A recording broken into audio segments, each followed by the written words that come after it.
It's been 4 years since you quit Kiss. Why has it taken so long for you to come back?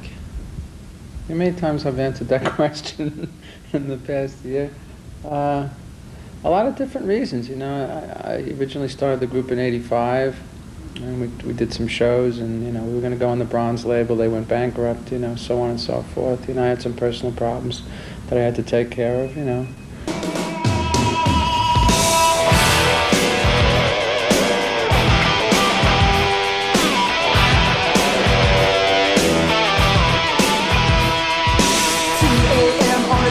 Street, there on the corner, two strangers meet in the night, and then until the day break, they're gonna love and before the light a heart may break.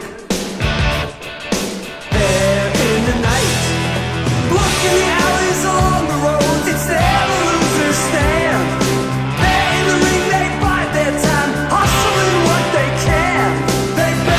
Just to get that bottle in their hand. There in the night, somewhere in the night. Oh, how they do what they do, just to get through. There in the night, in the night. Then on the street in the heart of town, a lady in black, she turns around in the night, yeah. Stares at the man in the Cadillac. He drives by, but he'll be back for the night. There in the night, see the guy along the road. Who can he be? Wait a while, he'll turn around. See the man is me. 'Cause when I sing my dreams will set me free. There in the night, somewhere in the night. Oh, how they do what they do, just to get through. There in the night, in the night. When the sun goes down and the light grows dim, slowly moving for the kill. If you would come back again, it would take away this pain. But I don't know if you ever will. Love in the night would feel so right. So love me tonight in the night.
Hey everybody, welcome to my very first deep dive album request video. Now, this is part of a 3-part series, which is the prize that I offered up for the person who won my 3,000 subs contest. And that, of course, was Christian over at CGC Vinyl. And the first album that he wanted me to deep dive into is actually an album I had never heard before. I knew of it.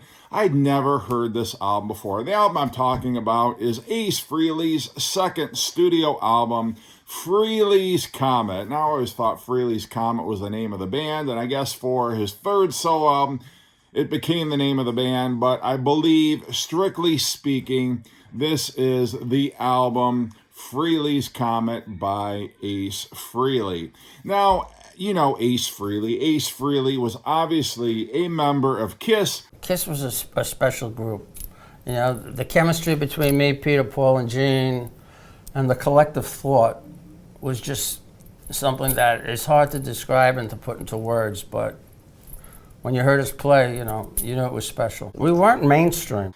And he left after the music from the Elder Project, or a year or two after that. I think after that album, he pretty much had checked himself out. You know what happened over the years when we became really successful? First of all, obviously we weren't rooming together anymore. Sure. So we each had our own suites. Yeah. We each had our own limousines. Of course. And none of us were writing with each other much anymore. Everybody would kind of, you know, when it came time to prepare for an album, Gene would go into the studio and make his demos. Paul would make his, I would make mine, Peter would make his. And then we'd submit the songs with a producer and pick the best songs.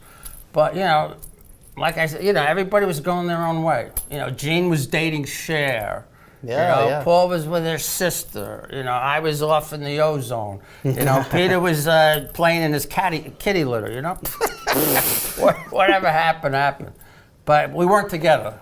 If we wouldn't have done The Elder and would have done Creatures of the Night in place of The Elder, I may not have quit the band. Wow. Because I think Creatures of the Night is a good record, but it was too late.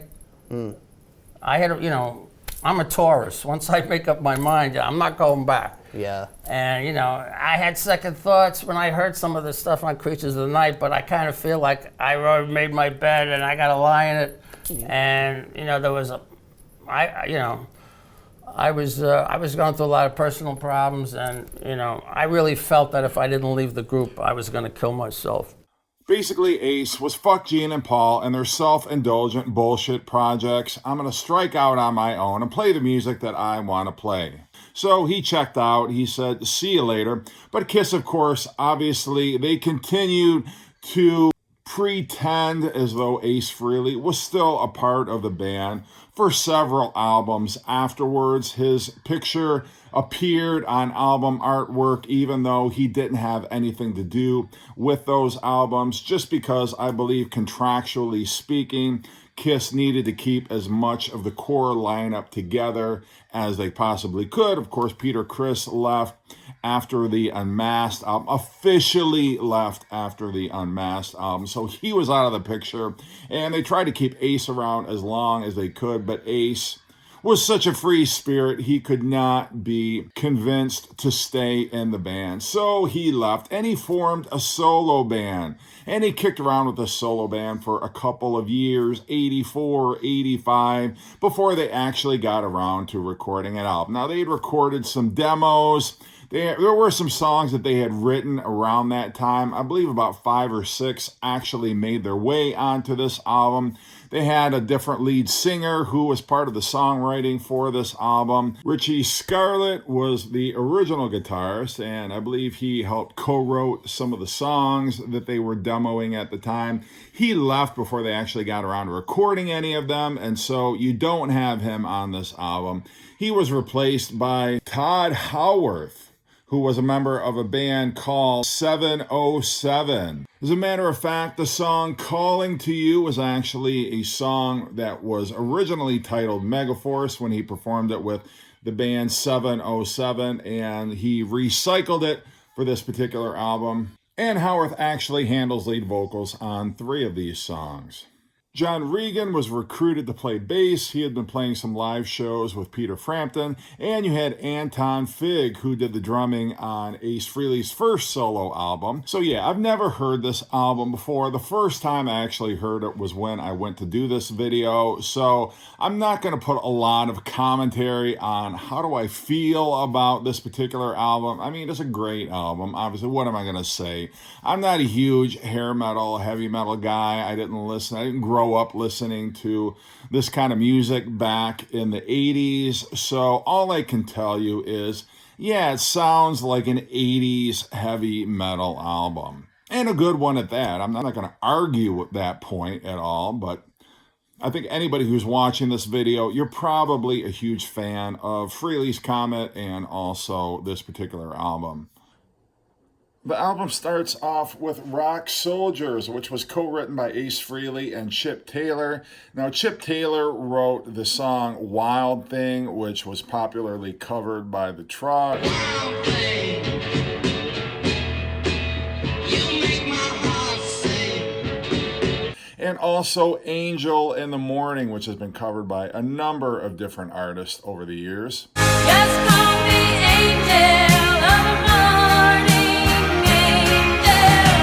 Just touch my cheek before you leave me, baby. Apparently, Frehley had been a friend of Chip Taylor's for years, and so asked if he would collaborate with him, write some lyrics to some music that he had written. Now, for me, the most impressive part of this song was that there were 20 guitarists on here. 20!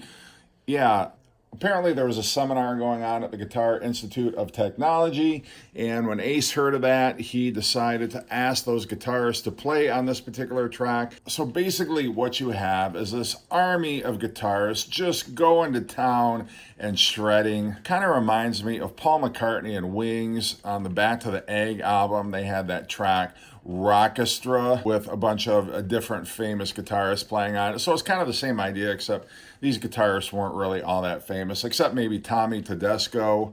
But other than that, they were just students who were attending this seminar. Some hear the drum, and some never know. Hey, rock soldiers, how do we know? Ace is back and he told me so.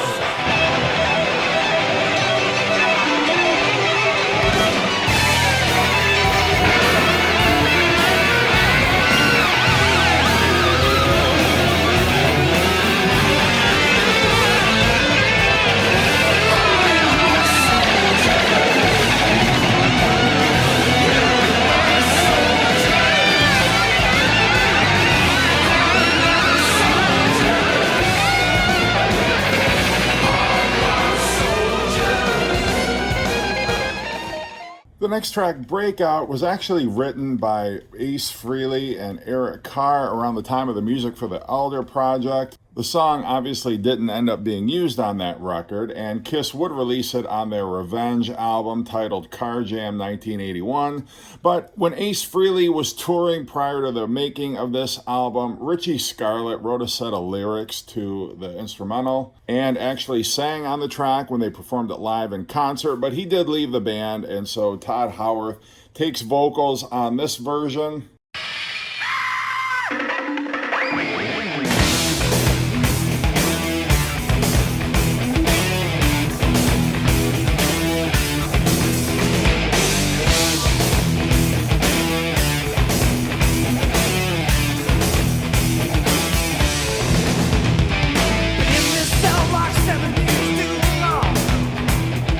Painful crime, but I didn't do anything wrong.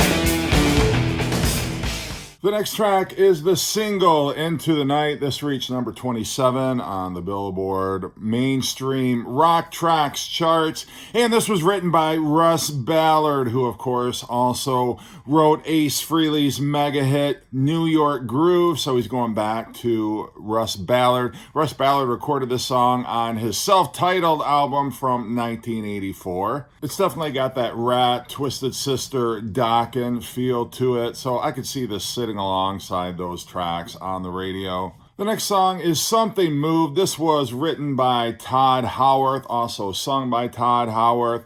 It reminds me a bit of Loverboy. Don't attack me. I've never heard this album before, but just listening to this song, it does remind me a bit of Loverboy, albeit, of course, it's got a more thunderous riff. Chorus is a little bit more exuberant, but that's just immediately what kind of came to mind when I first heard this track. But yeah, it's cool. What else do you want me to say about it? It's fine. It's great. It kicks ass.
The next song is We Got Your Rock, which one of the more stupid titles ever in the heavy metal era. We got your rock here, got your rock. Whatever, like how fucking stupid. But anyway, I'm not saying anything about the song. Just the title of it strikes me as very stupid. But anyway, it was co-written by Marty Coopersmith of Jay and the Americans.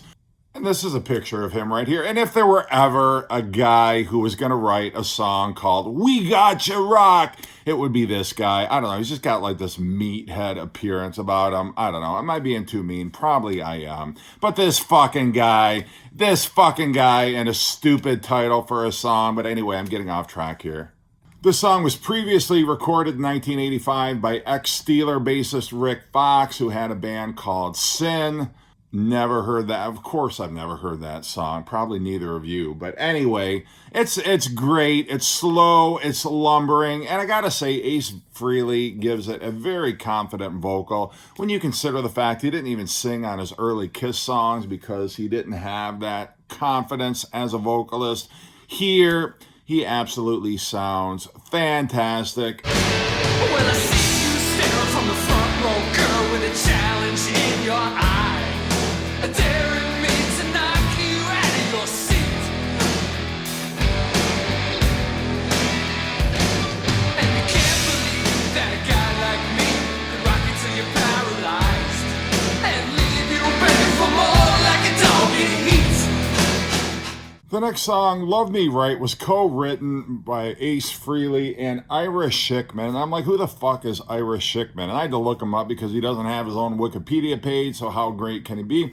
But apparently he's a songwriter, he's a producer, he's a music impresario, whatever you want to call it. But he is strictly, apart from working with Ace Frehley, worked with a lot of R&B bands. He worked with Shaka Khan, he worked with NSYNC, worked with De La Soul, and A Tribe Called Quest, for Christ's sake. So I don't know why he's writing a heavy metal song like this, but it's a cool song. I like it a lot. I think it's a killer riff. I really would have never guessed that an R&B guy helped co-write this song, but just goes to show. No more frustration.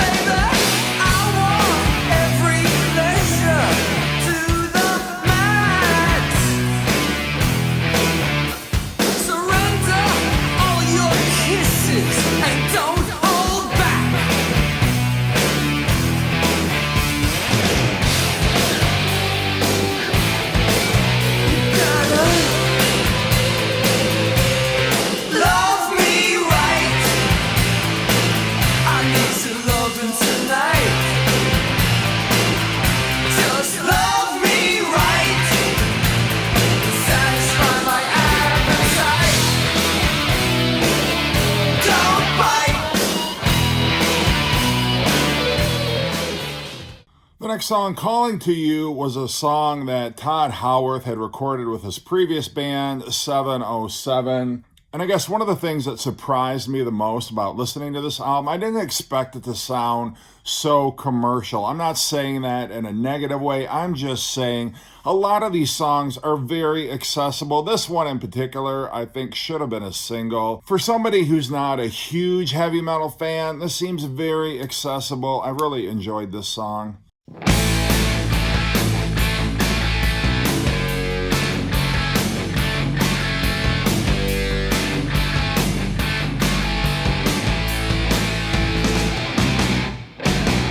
There's something moving in the air tonight.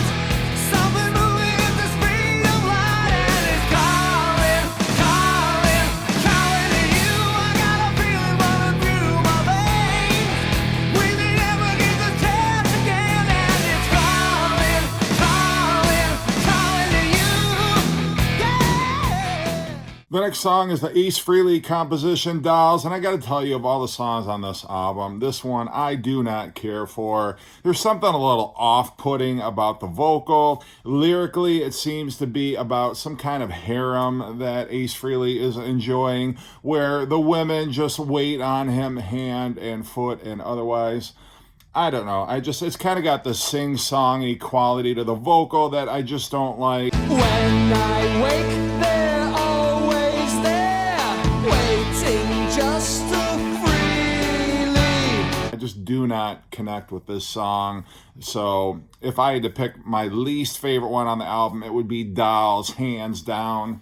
Stranger in a Strange Land is another solo Ace Frehley composition, and this one's a little better. Although his voice, in some respects, it reminds me a little bit, on this song at least, of Rick Ocasek. I may be totally out of the ballpark here, but I just, not the entire way through the song, but I just hear flashes of Rick Ocasek. It's a little bit of a quirky vocal on this track, but yeah, I mean, it's a hard rock song. It does kick ass. I don't know what else I'm supposed to say about it, but maybe not as strong as some of the other ones on here, but it's still fine. And the very last track is Fractured 2. This is an instrumental that Frehley wrote with bass guitarist John Regan. I like this one. There's a majestic quality to it, which I do like a lot.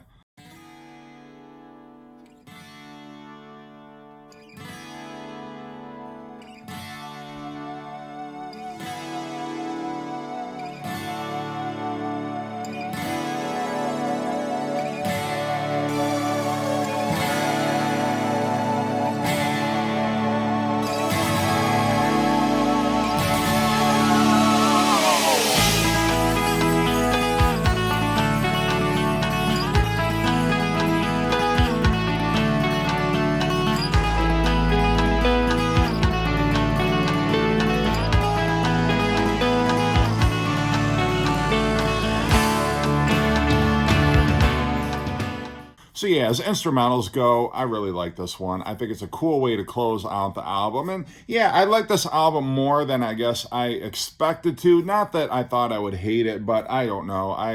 It's not the type of music that I gravitated towards in the 80s, but listening to it now, I can see why Christian and so many people elsewhere in the VC dig it. So that's the deep dive. Hope I did this album justice, considering I'd never heard it before, but I'll be on to the next one probably in a couple days, so take care.